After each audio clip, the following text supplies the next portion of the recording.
Khan, Chief of the Army, General Upen.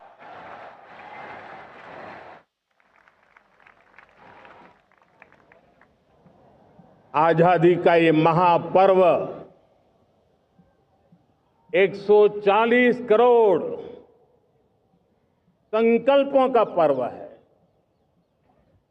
आजादी का ये पर्व सामूहिक सिद्धियों का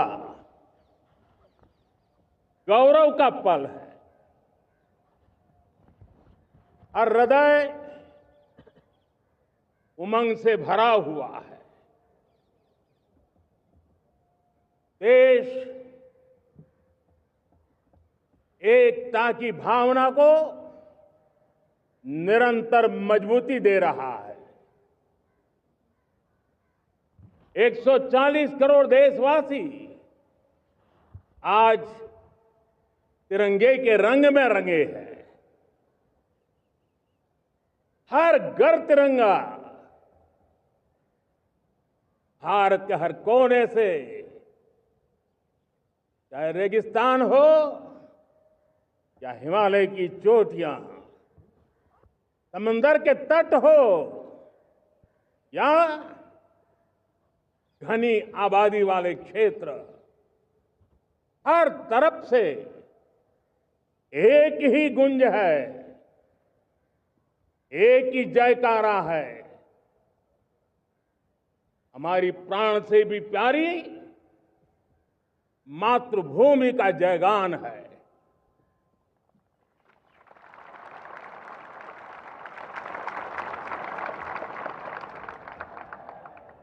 मेरे प्यारे देशवासियों, सन 47 में अनंत संभावनाओं के साथ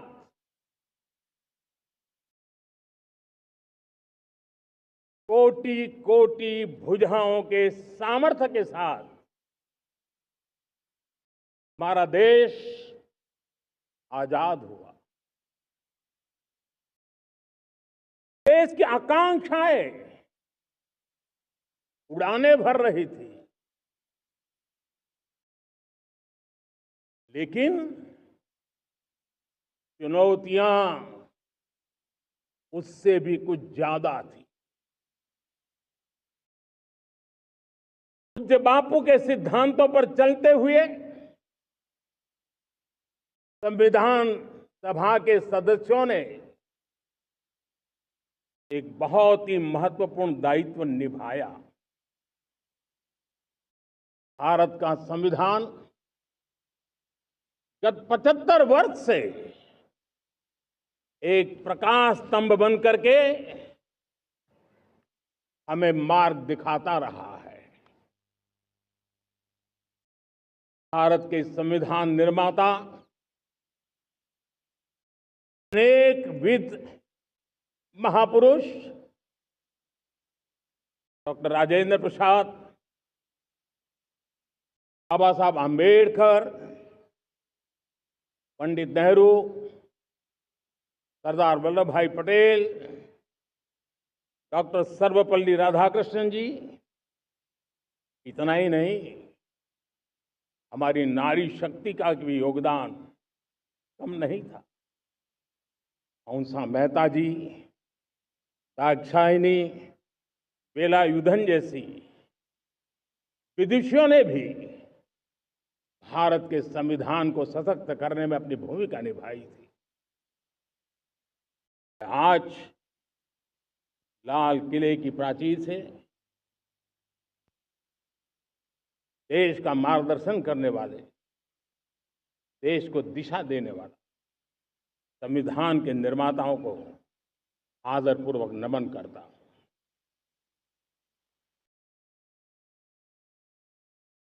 मेरे प्यारे देशवासियों, हम आज डॉक्टर श्यामा प्रसाद मुखर्जी की 125वीं जयंती भी मना रहे हैं। डॉक्टर श्यामा प्रसाद मुखर्जी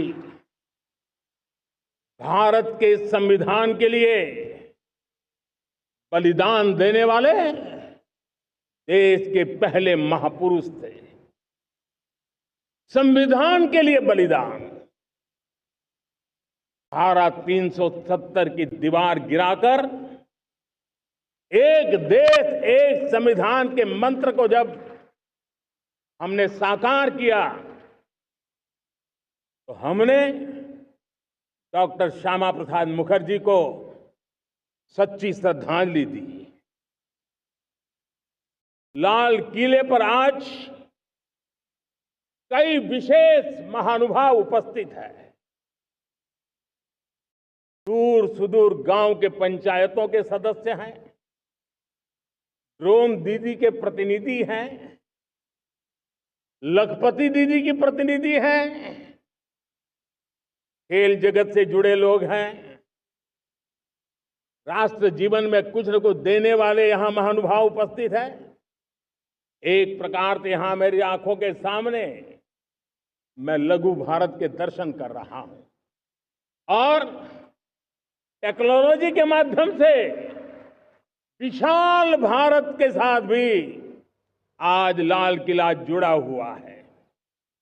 मैं आजादी के इस महापर्व पर देशवासियों का, विश्व भर में फैलाए हुए भारत प्रेमियों का, हमारे मित्रों का हृदय से बहुत बहुत अभिनंदन करता हूं।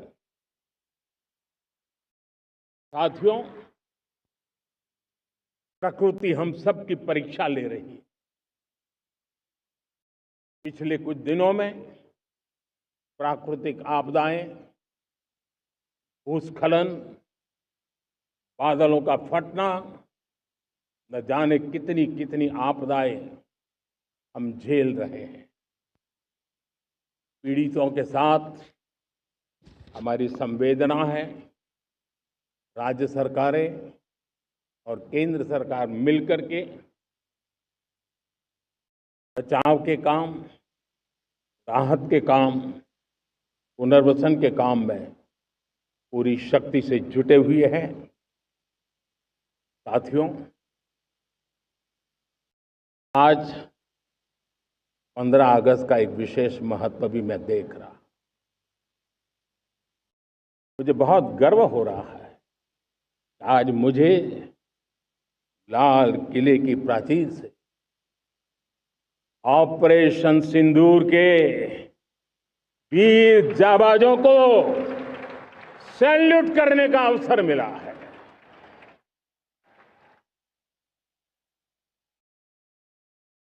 हमारे वीर जाबाज सैनिकों ने दुश्मनों को उनकी कल्पना से परे सजा दी है।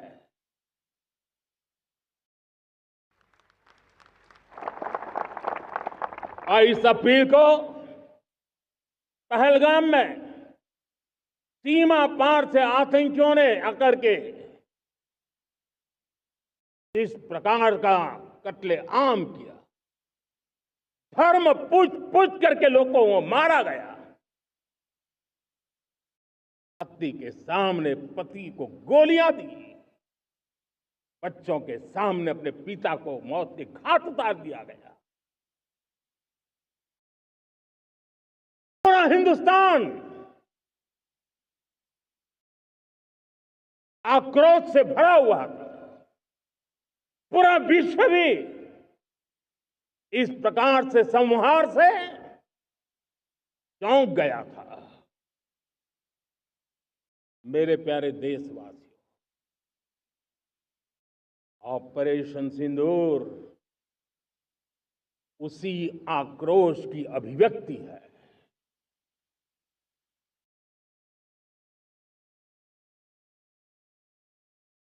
बाईस तारीख के बाद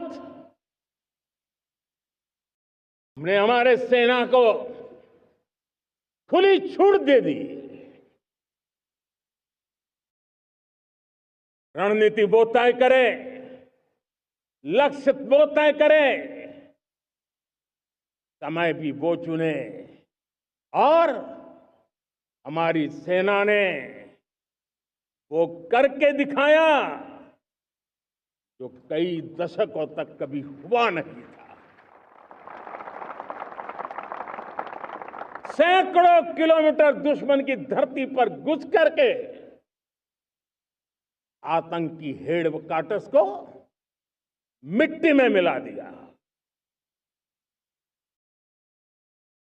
आतंकी इमारतों को खंडहर बना दिया।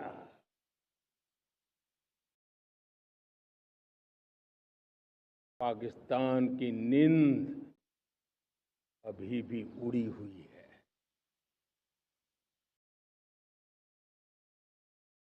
पाकिस्तान में हुई तबाही इतनी बड़ी है कि रोज नए नए खुलासे हो रहे हैं, नई नई जानकारियां आ रही हैं। मेरे प्यारे देशवासियों, हमारा देश कई दशकों से आतंक को झेलता आया हुआ है। देश के सीने को छलनी कर दिया गया है। अब हमने एक न्यू नॉर्मल प्रस्थापित किया। आतंक को और आतंकी को पालने पोसने वालों को, आतंकियों को ताकत देने वालों को अब हम अलग अलग नहीं मानेंगे।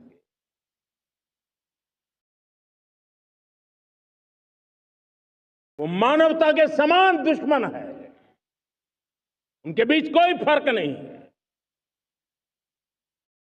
भारत ने तय कर लिया है न्यूक्लियर की धमकियों को अब हम सहने वाले नहीं हैं।